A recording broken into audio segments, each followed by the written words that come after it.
Drage dame, cenjeni gospodje, pozdravljeni ponovno na kanalu Greg's Court.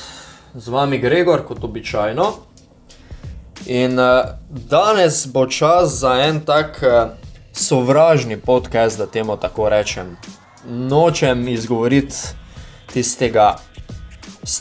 tiste besede hate. Nekako se želim izogibati.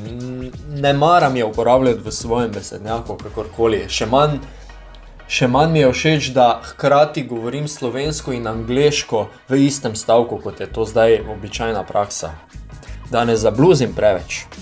5 stvari za danes, ki se bi jih zelo rad dotaknil, ki so zdaj aktualne in ki malo parajo živce, posebno ko Luka počiva, ko ni. Katerih 5 v nadaljevanju. Že zdaj pa vas lepo povabim, da se naročite na moj kanal za podobne analize in highlightse okoli Luke, Dallasa in nasploh košarke. Vabljeni. Torej, 5 tem, ki jih danes odpiram. Luka v tem trenutku počiva, manjkal bo tudi proti LA Lakersom. To je zdaj že znano.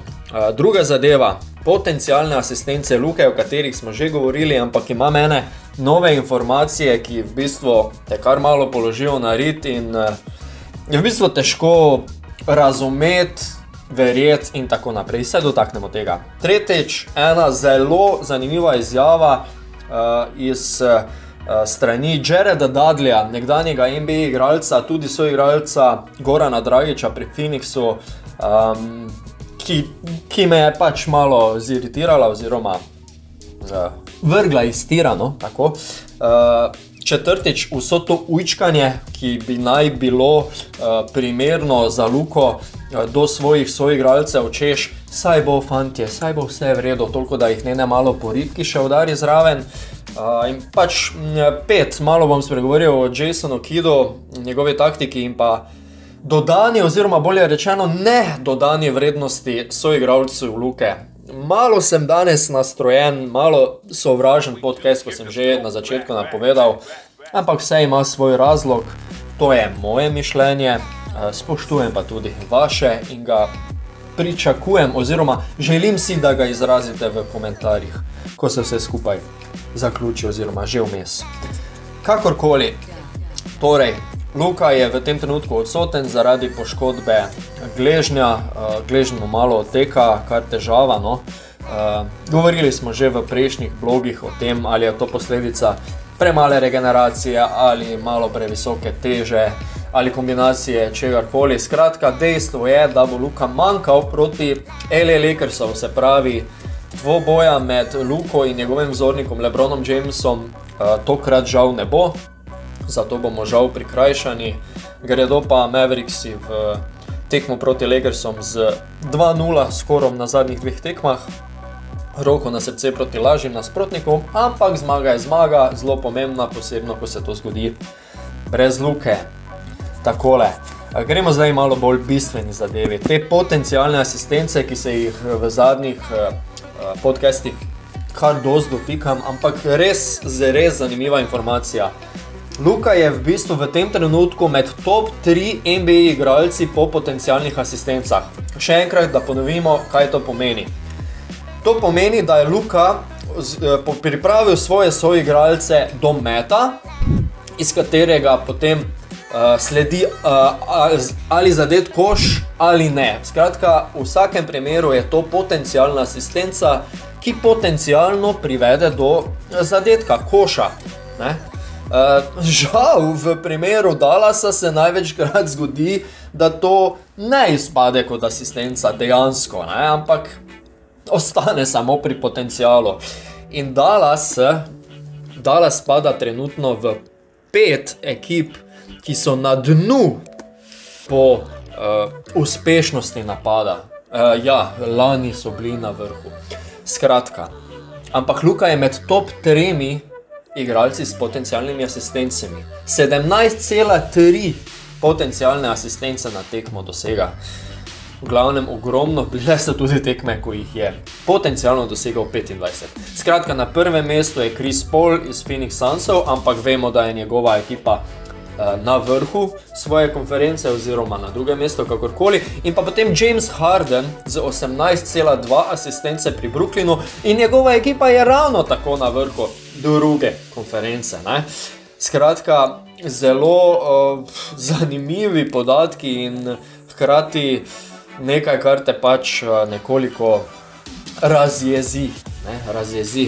Zgodi se, da moštvo ni v formi, ampak to že traja kar nekaj časa in bi bilo fajn, če se tole mogoče malo neha.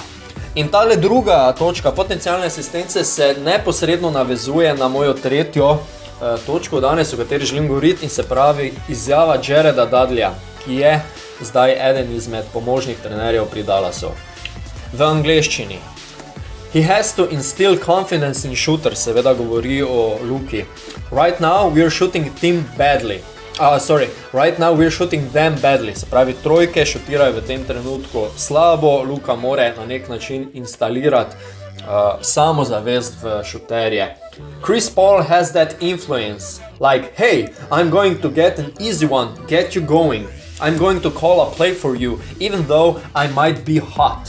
Se pravi, govori o tem, da Chris Paul daje neko samozavest že s svojimi besedami namenjenim svojim igralcem, da bo podal, da jih gleda, opazuje, da računa na njih in tako naprej. That's something Luka has to work and balance, playing the game better for winning the game. I don't mean just actually winning a basketball game, because there's a game within a game. That's something he'll become comfortable with. Guys like Jason Kidd, Chauncey Billups, Steve Nash, it takes them 4 or 5 years. We're just trying to speed the process up. Se pravi, govori o nečem, da more Luka delati na tem, da pomaga svojim soigralcem postati boljši, da jim pomaga postati samozavestnejši, kot so to nekoč delali Kidd, Billups, Steve Nash in tako naprej in tako naprej. Ja, vemo, kaj si mislil Chauncey Billups, Jared Dudley, vemo. Ampak moje vprašanje je, ki se potem na mojo četrto točko navezuje na ujčkanje vseh soigralcev. Pa dobro, pa kaj naj še Luka naredi? Kaj, a še jim naj plenice menja ali kaj? Mislim, a ni dovolj, da jim že ponuja žoge na vse mogoče načine, jim pripravi prostor, nas se naveze 2, 3, 4, 5 igralcev, trenerja, navijače, maskoto, ne vem koga še, nafintira stol, poda prostim soigralcem, ki gradijo sosedno telovadnico z opekami. Mogoče malo pretiravam. To je moje mnenje, ni problem zdaj, če imate vi drugačnega, sploh ne, ampak kdaj se to učkanje ustavi? Lejte, če si prišel v NBA ligo, v katerikoli moštvo, dejstvo je, da si naredil nekaj prav. 100% nisi prišel po nekih vezah v NBA, zato ker si brat od onega, zato ker poznaš onega, zato ker ti je poštar lepo pogledal. Mamo, dajmo se zresniti. V ligo NBA prideš zato, ker si imel povprečno 20 ali pa 30 pik na tekmo, kjer si prej igral, ali pa 16 asistenc na tekmo, ali pa si najboljši obrambni igralec cele lige, ali pa nekaj od tega. Nisi prišel po naključju. Se pravi, ko prideš v ligo NBA, pa to je samozavest serijsko. Pa kaj še rabiš drugega, no? Dajmo se zavedati, da to so igralci, ki so plačani take masne denarje, da dol padeš, ki jim je edina skrb v življenju za familijo, če jo imajo, pa igranje košarke. Pa kam bojo investirali svoj denar? Sliši se zdaj zelo lahko pa vse, ampak vemo, se zavedam, da je življenje profesionalnega športnika, posebno v NBA, pritiski in vse kaj priteče zraven, zahtevno. Ampak, če si prišel v NBA, znaš šutirati. Ne, po mnenju Jareda Dudleya potrebuje Luka še, hej, majstore, bravo, majstor, super si, jaz bom prodrl prvo linijo, tebe pa gledam, veš, na strani te gledam, ti samo, ti podam, ti pa jo šutni, pa jo zadanje, veš, ja ne, verjetno ti naj bo podal za to, da bo zgrešil pizda, no, daj, o čem se mi tu pogovarjamo, no, res, Luka bi jih moral ujčka dejansko poritki malo, bravo, super si, v redu si. Če že kdo je za to Jason Kidd trener, pismo. Pa Luka ti naredi čisto vse, vzemi temu moštvo Luko stran, pa da vas vidim. Ja, super, zadnji 2 zmagi boste rekli, ne, evo ti, dajte si pogledati, proti kom so igrali. Pa še od tega, na eni tekmi je bil šut za 3 v bistvu zelo, zelo slab. In sicer proti Oklahomi je Dallas metal za 3, 9 od 33, se pravi 27%, proti Charlotteu malenkost bolje, mislim, da 35, tako je 13 od 37. Mislim, dajmo se malo to razširiti. Ni Luka Dallas. Ni Dallas Luka. Dallas so vsi igralci. Luka je objektivno daleč najboljši igralec Dallasa, ampak en igralec ne zmaguje tekem. Zato se Luka seveda, vsi ostali tudi poslužuje asistenc, ampak pismo, če so igralci ne zadanejo, ne vem, daj, moštvo, okrepi moštvo, ne vem, nekaj naredi. Pa ne zdaj že pozno, tu smo morali pred sezono pismo. Imeli smo šutera ala brat od onega, ko je danes zrušil rekord v trojkah, ki je podobno dober v trojkah kot on sam. Seth Curry pismo. Ja, ne, on je hotel iti igrati z njegovim tastom v Filadelfijo, pa punco bi imel zraven, pa tasta, pa daj, ne se zajebavaj. Luka bi pa rad imel superstare na okoli sebe, v svojem moštvu, pa mu tega niso omogočili. A zaradi tega, ker si je Curry želel tja iti, pa so mu ali kaj, dajte te pravljice komu drugemu prebirati. Biznis je biznis. Kaj so dobili za Curryja? Onega Richardsona, ki ga več ni, pa je v Bostonu. Kaj so pripeljali? Kaj so draftirali? Ne se zabavati. V glavnem, danes sem si dal malo duška. Se pravi, še enkrat, to je moje mnenje, osebno mnenje, spoštujem, če imate vi drugačnega. V bistvu si zelo želim, da ga napišete spodaj, pa da malo predebatiramo, no. Zakaj me vse to tako razjezi? Zato, ker enostavno Charles Barkley je dal eno ful dobro izjavo, no. Da malo ne zavlačuje, če kak je to pravilni prevod, omejujejo. Wasting his talent, spravi, zapravljajo talent Luke. Ja, pa se še je čas, pa se je komaj 3. leto v Ligi NBA ali kjero pa že. Ja, pa Dirk je komaj takrat osvojil. Ja, sej ni problema, vse se razume, ja, ampak lej, navijači smo vedno lačni. Navijači imamo pravico biti malo lačni. Navijači, tako kot sem jaz, smo včasih preveč kritični, jaz to priznam. Ampak to je del navijaštva. Lej, tak pač je. Želimo na vsake tekmi zmagati, tako čisto vsak NBA igralec, taki pač smo. Dejstva je, da to ni mogoče, tudi tega se zavedam, ampak lej, gledam iz navijaškega vidika, do tega imam pravico in takšni pač sem. Pa verjamem, da vas je 60-70% podobnih kot jaz.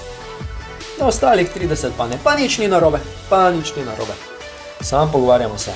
Ajde, gremo še na zadnjo točko, se pravi Jason Kidd in pa igralci Dallasa, dodana vrednost oziroma nedodana vrednost. Meni je vedno fascinanten primer dveh igralcev pri Dallasu, eden je Kristaps Porzingis, drugi je Boban Marjanović. Porzingis ni opravičil do danes nakupa oziroma njegove pogodbe. Vedno znova v svojih mislih mu dajem šanso, vse bo. Še vedno mislim, da enkrat bo, zaenkrat če ni, bomo videli. Če ne pa, lej, adijo. Ampak kaj dobiti za tako močno pogodbo? To je pa vprašanje, ja? To pa je drugi biznis. Zakaj pa Boban Marjanović? Je zato, ker vsi pravijo, da je počasen je. Zato, ker pravijo, da je štorast. Zato, ker ne more igrati obrambe. Zato, ker 3 pike. Tako da bi je govoril, zato, ker če. Dejno mir, se pravi, Dwight Powell je pa boljša izbira ali kaj? Prosim, argumentirajte, hvala. Zato, ker Moses Brown je pa boljši ali kaj? Prosim, argumentirajte. Argument Moses Brownu moj je, da je mlad, pa bi ga želeli spraviti na višji nivo. To se celo strinjam in nimam težave s tem.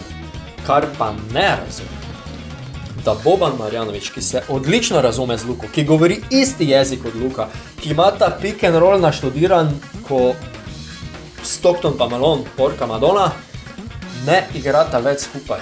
No, tega pa ne razumem. Pa ni bilo pod Carlisleom, pa ni bilo pod Kiddom zdaj. Oziroma ne zgleda, da bo. Tega pa ne razumem. če ni on vreden 10-15 minut na tekmo, če sta lahko prej omenjena, lej, pol pa Bog pomaga. Gremo dalje, Maxi Kleber, če je on dodana vrednost že 3. leto pri Dallasu. Majster ima vsako drugo, tretjo, 6. tekmo, 3 blokade na tekmo, pa 2 dobra zabijanja. Kaj pa pol? Ja, ne vem. Pa človek ni enega preigral v karieri lige NBA.